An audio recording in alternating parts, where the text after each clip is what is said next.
प्रमद बर'आ बे बड'लेण्डखौ दिल्लीयाव फानबोदों होनना बुंबाय थायो आरोखि दा प्रमद बर'खौ जुदि बड'लेण्ड फानबोदों होननानै बुङोब्ला हाग्रामाया बिनि सिगां फानग्रोदों नङा होमबा हाग्रामाया बिटिसिनि आन्दलन खालामाखैमोनथ' नङा होमबा सानसुमा खुंगुर बैसोमुतियारिया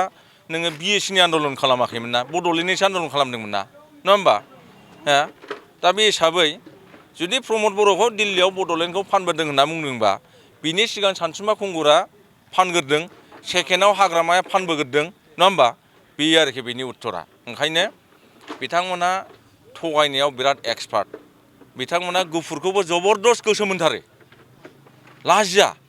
नों बिटिआर एकर्डखौ लानानै खनबेसे बाथ्रा सोलायखो जेब्ला बिटिआर एकर्ड जाजेनबाय हाग्रामा महिलारियाबो बिटिसिनि चिफ हिसाबै बिथाङाबो माने साखि जानो मोनदों सहिनो मोनदों जोबोद खुसि बिथाङा बे समावहाय बाहेरायाव ओंखारनाय लोगो लोगो मिडिया सोंबाय हा माबादि एकर्ड जाखो बियो जोबोद मोजां एकर्ड बुंबाय हाग्रामा महिलारिया दाबो मिडिया फुटेजखौ मोनगोन जोबोद मोजां एकर्ड बे बिटिआर एकर्डनि दफाफोराव जे दङ बेखौ मावफुंजोबनानै बेनो अट'मेटिक बड'लेण्ड सेपारेट स्टेट जाहैखाबाय बुंथारदों हाग्रामा महिलारिया नङा होमबा बेनि सप्ता खनसे उनाव बिथाङा बुंबाय मा बुंखो बिथाङा बिटिआर एकर्डआ जेबो गैया दावदै गलासो होनफिनलायबाय मा जाखो बे सासे नेताया बिदि बुङो नामा नङा होमबा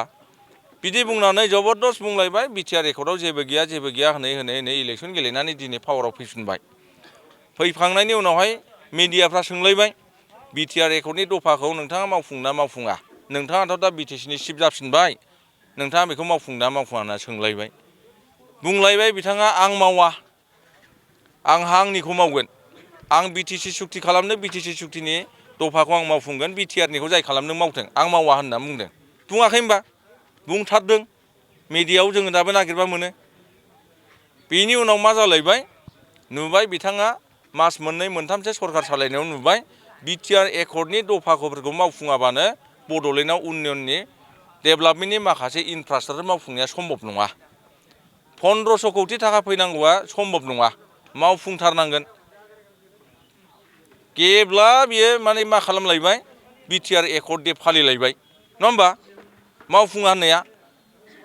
बागुरुम्बा दोहौआव बिथाङा मा बुंबाय नरेन्द्र मदिखौ खावलायलायबाय बिटिसि एकर्ड आरो बिटिआर एकर्डनि दफाफोर मावफुंजायो एसे आद्रा दं बेखौ मावनांगौ होनना बुंगारलायबाय बे सासे नेता नामा नङा होमबा मानसिफोरखौ बिदिथ' मोनसे खोथायावहाय खनले बिदि थगायजायाथ' बयबोथ' दानि जुगा बे गोदोनि जाम्बा जाम्बानि जुग नंला ससियेल मिडियानि जुग नङा होमबा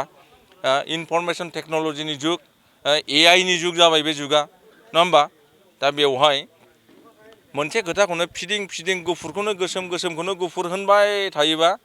जोंनि रायजो राजाफ्राबो सानो आरोखि बेवहाय हाग्रामा महिलारि बुंनायावहाय हाग्रामा महिलारिया मा रोखोमनि नेता बेखौ बुजिनो बाखि गैया बेनि थाखायनो नैबे एइबारनि फैगौ 9 थारिखआव जानो गोनां जे बिधान सभानि इलेक्सन बेवहाय जुदिअ जोंहा सरकार गैयाब्लाबो बिटिसि सरकार गैयाब्लाबो जोङो लिरनानै ला बिपिएफनिफ्राय बांसिन जोङो एमएलए मोनगोन बिथांमोनाबो देरहागोन खिन्थु जोङो बिथांमोननि मोनसे मोननैबाबो जों बारा मोनगोन बे आरोखि दा मोनसे आन्डार कारेन्ट जोङो नुबाय जोंहाथ' मोनसे प्रेक्टिकेल जोङो मोनसे अबिगथा दङ जे मानसिफोरनि थांलाय फैलाय नेता फालि नेताया दल सोलायबानो माने इलेक्सन देरहाया मोनसे आन्डार कारेन्ट वेभ थायो बे आन्डार कारेन्ट जे वेभआ इउपिपिएलनि थाखाय जोबोद मोजां खारन हाग्रामा सरकार फैफिननायनि उनाव जे परिबेस जादों बिराद आफसुस जादों बयबो आफसुस जादों इउपिपिएल दोलोआनो साबसिनमोन बे जिनिसखौ गासैबो रायजो राजाफ्रा बुजिनो हादों आरोखि गासै जाथि जनगोष्ठीनि दैदेनगिरि रायजो राजा गासैबो बुजिनो हादों जे प्रमद बर'नि आइडिअल'जि प्रिन्सिपल प्रमद बर' दैदेननाय इउपिपिएल दोलोनि सरकारानो साबसिनमोन बिराद गिदिर भुल जाबाय दा पावारखौ जों बेलेन्सआव दोननोसै पावारखौ बेलेन्सआव दोननोसै एइबारावहाय एमएलएखौ जोंनिखौ बांसिन देरहाहोबाथाय जोङो आसाम सरकारावहाय जुदि जोङो सरकार दानायाव बाहागो लानानै जायखि सरकार दाया बाहागो लानानै जोङो साथाम साब्रै जुदि जों मन्थ्रि मोनोब्ला हाग्रामा महिलारिया जोंखौ सेरनो हाला आरोखि अब्ला हाग्रामा महिलारिया गाज्रि खामानि मावनायनिफ्राय बे गोजानाव थानांगोन खिन्थु हाग्रामा महिलारिनो गासै माने क्षमताखौ रायजो राजा होजोबोबा बिथाङा गाज्रि खामानि मावनो माने माबा जानाय नङा आरोखि आसुसु मोननाय नङा गिनाय नङा ओंखायनो बे पावारखौ बेलेन्सिङाव दोननांगौब्ला दिनैनि दिनाव UPPL दोलोनि बिजाथिफोरखौ जों बांसिन देरहाहोनांगौ पावारखौ बेलेन्सआव दोननांगौ रायजो राजाफोरनि मोजां खामानि जानांगौ जों मोनसे स्ट्रं अपोजिसन हिसाबै हाग्रामा महिलारिनि मोनफ्रोमबो माने गाज्रि खामानिखौ जों अपोज खालामबाथाय रायजो राजानि मोजां खामानि जागोन।